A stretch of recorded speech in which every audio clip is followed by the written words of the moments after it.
How's it going? How you doing? Good. My name is Representative Doug Fiefia from Utah. Yeah, I'm State Representative Jeremy Gray from Alabama. Great to meet you, man. You too, man. Well, Representative Jeremy Gray, right? Tell me about yourself, man. What brings you here and what's your background? Yeah, I got elected in 2018, so I'm on my 7th year, and now we understand that in every state, the terms and the years are different. So I'm on a 4-4 term, so each term is 4 years. So this is my 7th year of my 2nd term. So I was elected in 2018.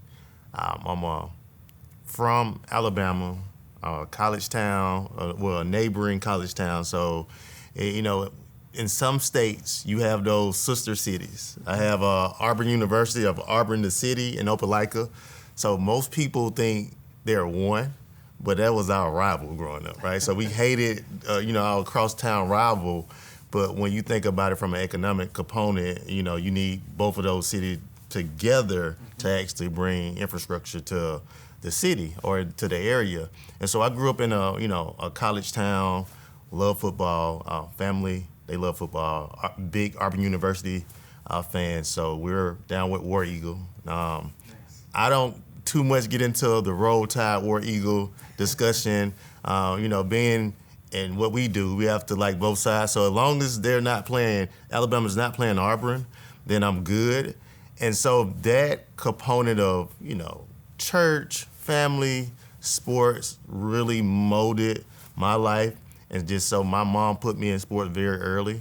And so I just kind of took to really being an athletic child who ended up being a 3-sport athlete in high school. And that gave me the vehicle to go to North Carolina State and play football. And so from there, I became a 2-year starter, defensive team captain, and then I ended up in the CFL. And for me, it's about those people who molded and bridged the gap for me to matriculate from K through 12 to college to, playing professional football. And so for me, being a small town kid, I thought it was my duty to go back into the community. So I moved from Canada to Alabama in 2015. I started a business. I founded a nonprofit. And then I was like, well, the next best thing to actually help people is to get in service. So I ran in 2018 with little to no experience and just ended up winning because I was just connected to the community. I was the native son who came back, and that I wanted to take all the things that I learned and really help my community. So that's kind of how I really got into this position. It was just more of the need to see younger representation, innovative ideas, and really wanting to see the trajectory of my city and state be somewhere that I wanted to live. So what about you? Yeah, born and raised in Utah. My parents immigrated from the Pacific Islands, Tonga specifically, in the late 70s, chasing the American dream. We lived in a small home with 5 other families early on, and my parents were juggling 3 to 4 jobs at any given moment. And still remember those tough days, right? Because that's kind of what formed who I am today. And so those early struggles of, being nestled like little sardines on the cold winter nights in Utah. And then in the summers, my grandpa would take his mattress outside on the front lawn, and that would be our free air conditioning, and we'd sleep out there. Those were the precious moments that have made me appreciate and connect to my constituents. And I believe I'm living proof of the American dream, that anyone can make it here. It's such an amazing country, and Utah was a state that provided that. And so that's kind of how I got involved in politics, is I wanted to give back in a meaningful way that would keep this American dream alive for anyone. And so we grew up playing sports too. I played football, high school football, and then played at a D2 school, and then transferred to Utah State, played a couple years there, and really loved it. And it's kind of taught me a lot of skills, and it integrated us really well, right? Because once you strap on the helmet and pads, it doesn't matter who you are, man. If you get hit, you get hit the same way, right? So that's cool that we have that in common. Tell me a little bit about how you've taken the skills from football and applied it to now your role as a legislator. What has been transferable for you that you feel like, man, I really learned that in football and I love that I can use that here? Yeah, I think most of it, right? Like when you think about the having to get up each and every day, go to work out, being committed, having a brotherhood, a camaraderie, just being able to understand that essentially we're trying to move the state forward, right? So in like football, you have offense and defense, but at the end of the day, you're trying to win the game, right? And so I take those same concepts, and of course, when you live in a state where people idolize football and you play football, I have been able to find my niche, and it is that I play football. So if I play football and I can talk about what even though I don't like to talk about it, right? But sometimes you have to use the qualities that people like in you to get things done.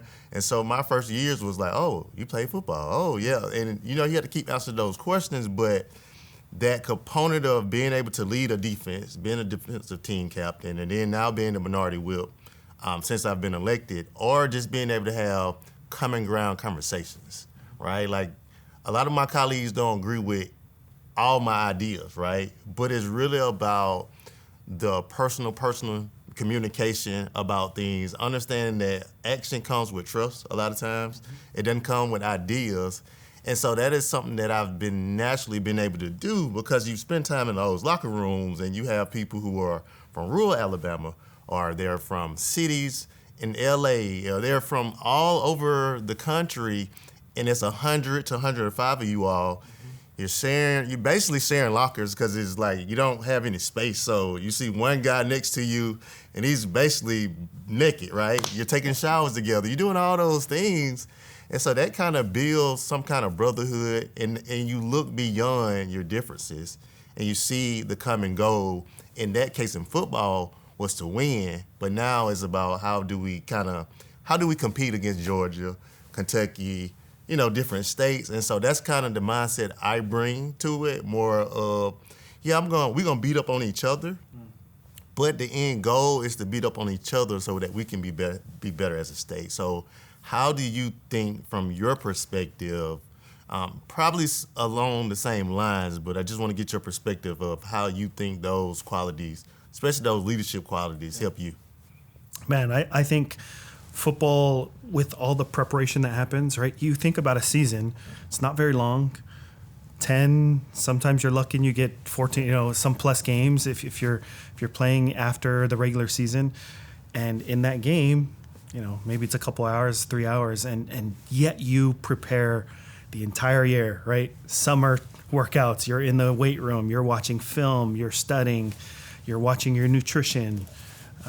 There's so many components to preparation, and I think that really ingrained in me in preparation for this role. I'm a new legislator, but I feel like I hit the ground running because I took those skills, and long before I had my first floor speech, you better believe that I was practicing and preparing and made sure I had all the answers to all the questions, and I knew what the opposition would say, and I knew what was going to come at me. I knew what lobbyists were going to be against this bill. And because of that, I think people weren't prepared for a new legislator to do that. And as I ran some of these big tech bills,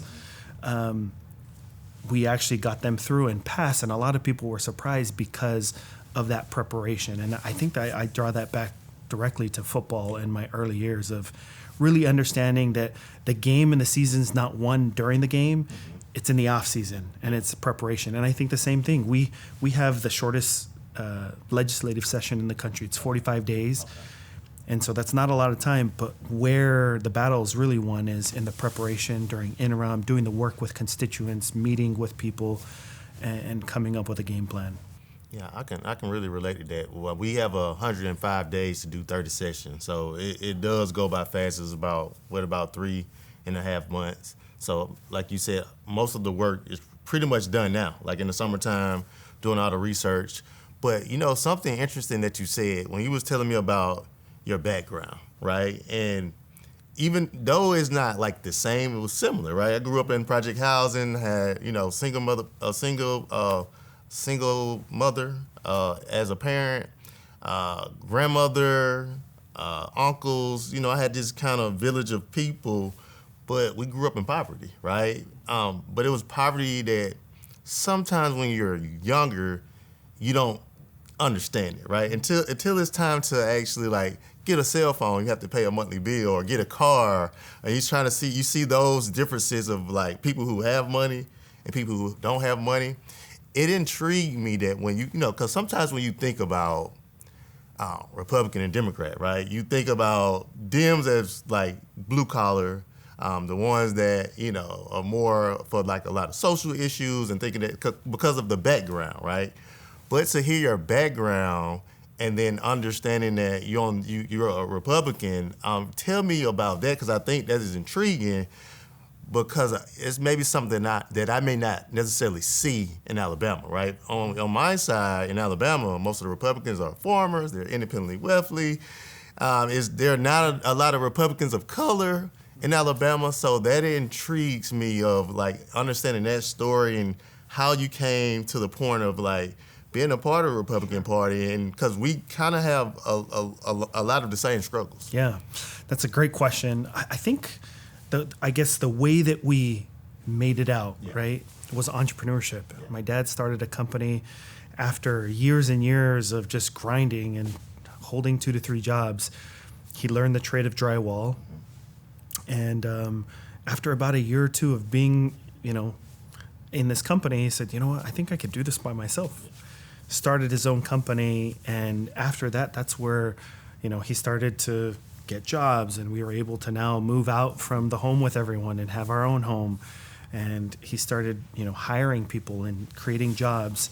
And I think it was those kind of lessons and I guess that kind of early success of being an entrepreneur and having a free market to allow someone who has nothing to learn a trade and a skill and really not have anything hold them back outside of, hey, can you do it well? Can you market? Can you provide a good product or service? And see that kind of success because of it.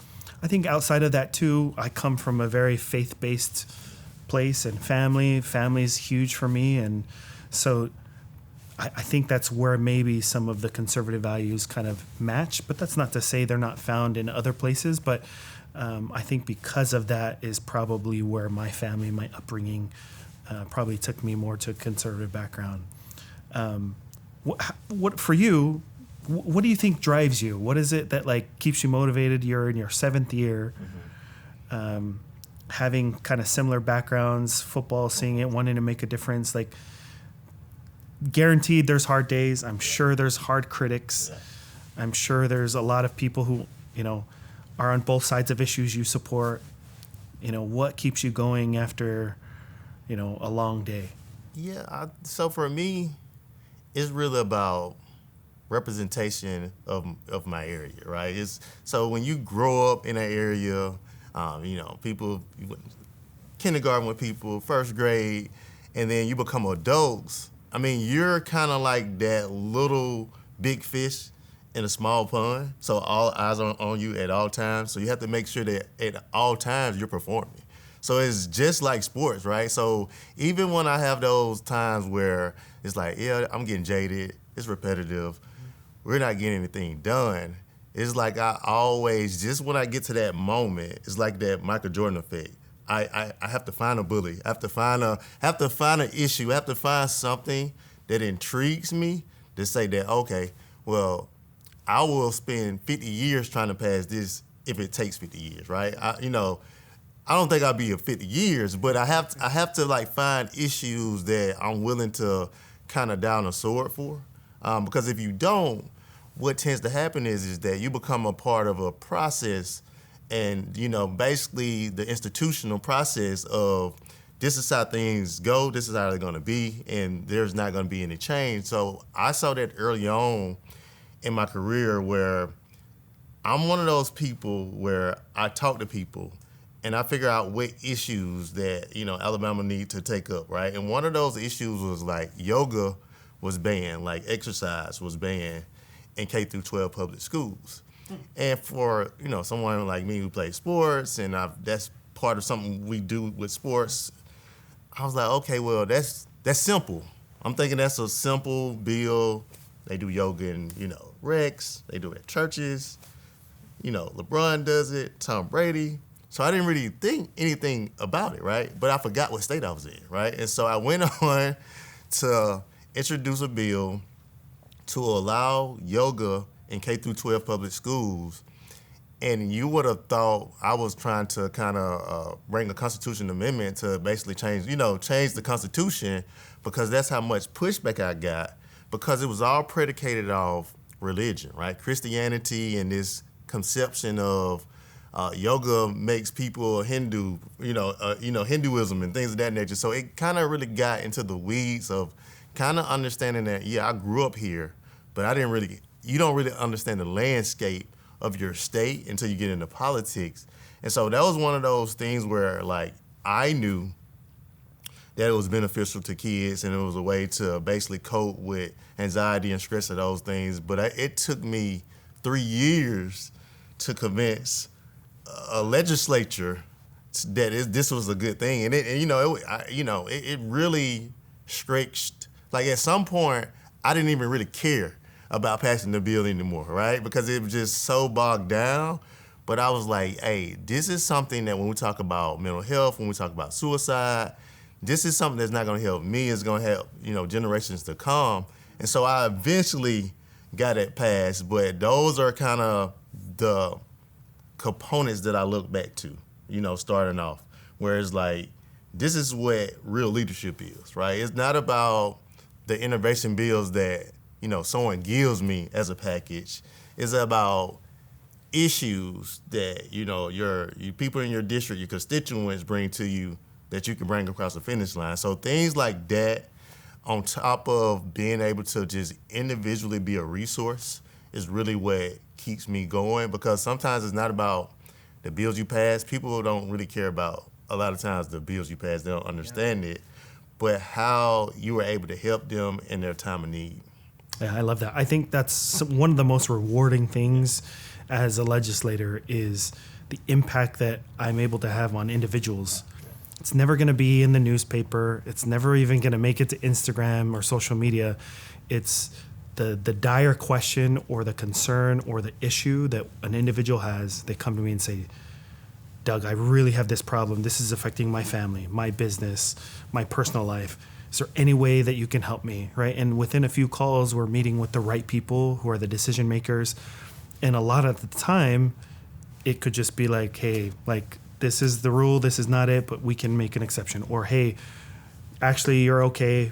This was a mistake. You can do this now. And the amount of just impact that you can make, and it's changing lives individual by individual, it's amazing. It's the thing that I think keeps me going on those hard days is, man, people feel like they can reach out to me and I'm willing to help them. And at the end of the day, it was a small thing that I had to do, make a few calls, set up a couple meetings, but it changes their lives. And so I'm just grateful for the position that I'm in to do the same thing. So being a young lawmaker, right, do you ever get overwhelmed? So, because what happens is when you start to deliver, then you get more requests now, right? So now it's like you start off these small things and then you have these tasks that are very impossible sometimes. So how do you balance having that gratitude of being able to help people, but understanding that there's a limitation to what you could do at the same time? Because once you start getting things done, people think that, you could talk to the president. They think that you can talk directly to the governor and get things done. So how do you balance that? Because that was tough for me when I first started. I was like a crazy man. Like, I was at every event doing everything, and I was just getting burnt out. So how do you kind of deal with that kind of heroic component where people is like, you're the savior of my area? Yeah. And how do you balance that? It's a good question. Honestly, I don't know that I have the right formula or the correct balance, but I'll say that I'm married. We've been married 13 years now. We have 4 beautiful kids, and my wife is the real rock star, right? In the background, doing all the hard work. It allows me to do this to another level that, someone may not if they don't have that type of partnership. And so I owe so much to her, because she is the one that's doing the hard work with our kids, dropping, picking up, taking them to school, getting them ready, cleaning the house, cooking dinner, while I'm in a couple of meetings, right? And so it's, I don't know that I have the balance, but the one thing I do have balance in is I found a right partner. She is 110% in. Before I even ran, I said, look, we're either 110% in or 110% out. And I actually left the decision up to her. I said, I promise you I will not be mad. I will not hold a grudge if you say no. And she took her time. She took it about a week to really think through it. Because I said, look, if you say yes, I don't want to be too dramatic, but this will change our life forever. We're going to now be in the public eye. We're going to be busy. People may hate the things that I do or things that I say. And so we have to just be prepared for that. And when she said yes, ever since then, we've been completely in. And it's been such a blessing for my kids. I think the coolest thing is they see their dad living a dream, right? Chasing a dream. I think sometimes we tell our kids, hey, you can be anything you want. You should go and do this. And it's very hard for parents in this day and age to actually say, I'm doing what I'm telling you to do. And so I see that in my kids. And so that helps me balance it. Is when I serve my constituents, I actually think it's helping my kids see, man, look at how much our dad is doing. He's doing it for our neighbors. And when we go out and people recognize and see us and thank me publicly, they're like, man, that's cool. My dad can do that. And so I think that's where the balance is I see the positive that it's having in it on my kids and my family, that it motivates me to continue to do this, even when it's hard and when I don't have time. Yeah, I understand that. Yeah. How about for you? How do you balance it? You've been doing it for 7 years now. Well, you got the master saying no, right? And I didn't understand it at first, right? You take these, I got an MBA, and you take these courses, and it talks about burnout and turnover, but you have to master saying no.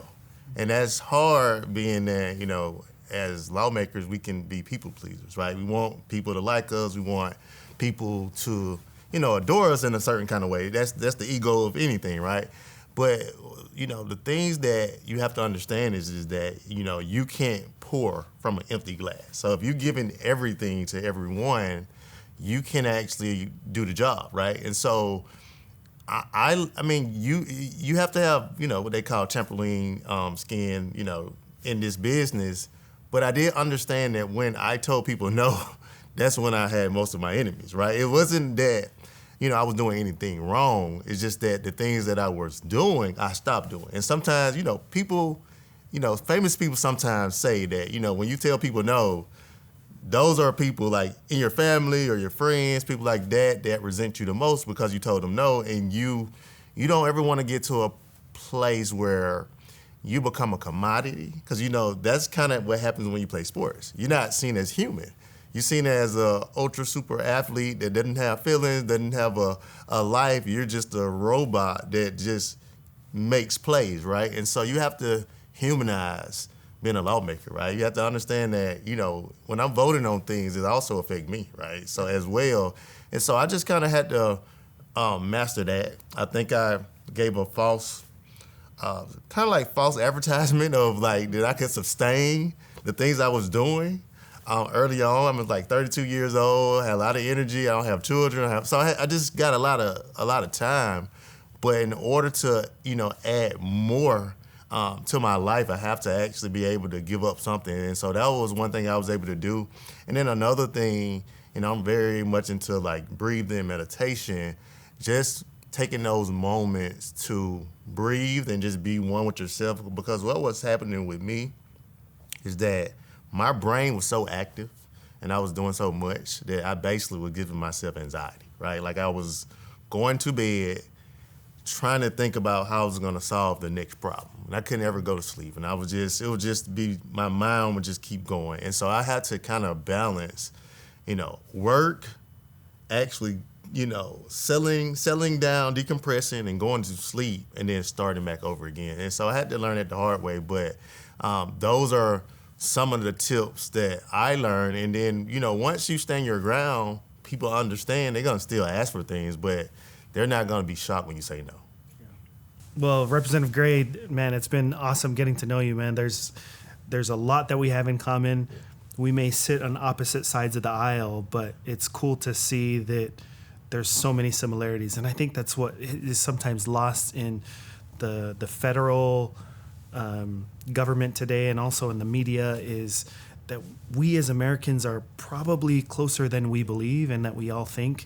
And sometimes the controversial issues can tear us apart, but I think there's so much more that bring us together. And so grateful to get to know you, and thank you for your time, man. Yeah, love your story. Love like this story of the American dream, because for some people, they think the dream has faded. So you are a representation of that dream. I love how you incorporated your wife, right, into your decision making.